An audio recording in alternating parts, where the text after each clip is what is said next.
అందరికీ నమస్కారం. కృష్ణం వందే జగద్గురుం. ఇక కథలోకి వెళితే దుర్యోధనుడు చాలా ఆవేశం, కోపం, బాధతో వస్తాడు హస్తినాపురానికి. ఇంద్రప్రస్థానంలో జరిగిన దాన్ని చాలా అవమానంగా భావిస్తూ ఉంటాడనమాట. అందువల్ల నేను మంటల్లో దూకైనా చనిపోతాను, నేను బ్రతకడమే వేస్ట్, నాకు అంత అవమానం జరిగింది అక్కడ అని చెప్పి చాలా బాధపడుతూ ఉంటాడు. అదేవిధంగా మంటల్లో దూకేస్తాను అని కూడా అంటుంటాడు. అయితే ధృతరాష్ట్రుడు వచ్చి ఆవేశంతో నిర్ణయం తీసుకోకూడదు పుత్ర, ఆలోచించి తీసుకోవాలి అని చెప్పి కొడుకుకి అన్ని విధాలా నచ్చ చెప్తాడు.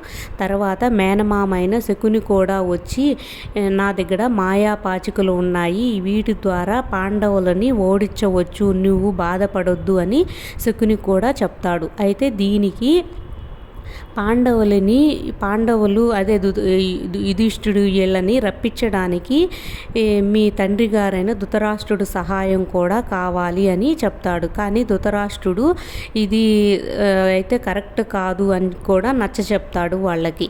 అయితే ఏది తలకెక్కించుకోడు దుర్యోధనుడు.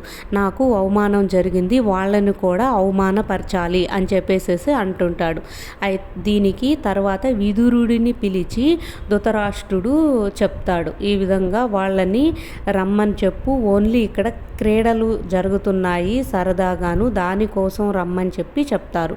అసలు విషయం చెప్పడనమాట ధృతరాష్ట్రుడు కూడా. అయితే విదురుడు అదేవిధంగా భీష్ముడు ఆలోచిస్తారు, ఇది దేనికి దారి తీస్తుందో అని చెప్పి వాళ్ళైతే బాధపడతారు. అయినా సరే రాజు ఆజ్ఞాపించాడు కదా వాళ్ళని తీసుకురమ్మని చెప్పేసేసి ఆ తర్వాత విదురుడు ఇంద్రప్రస్థానంకి వెళ్ళి చెప్తాడు యుధిష్ఠుడికి, నీవు హస్తినాపురానికి ఇట్లాగా రావాలి, అక్కడ జోద క్రీడలు నిర్వహించి ఇట్లా ఉన్నారు, మిమ్మల్ని రమ్మంటున్నారు అక్కడికి అని.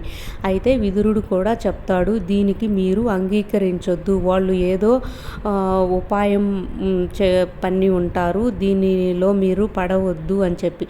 అయినా సరే యుధిష్ఠుడు వాళ్ళు రమ్మని చెప్పారు కదా, ఆజ్ఞాపించారు కదా, వెళ్తేనే బాగుంటుంది, కాబట్టి మేము వస్తున్నాం పిన తండ్రి అని చెప్పి చెప్తాడు విదురుడికి. అయితే చెప్పిన తర్వాత యుధిష్ఠుడు అదేవిధంగా పాండవులు, పాంచాలి అంటే ద్రౌపదీదేవి కూడా అక్కడికి వెళ్తారు. వెళ్ళిన తర్వాత వాళ్ళకి అక్కడైతే ఘనంగా అతిథి మర్యాదలు అన్నీ నిర్వహించి అయితే ఉంటారు.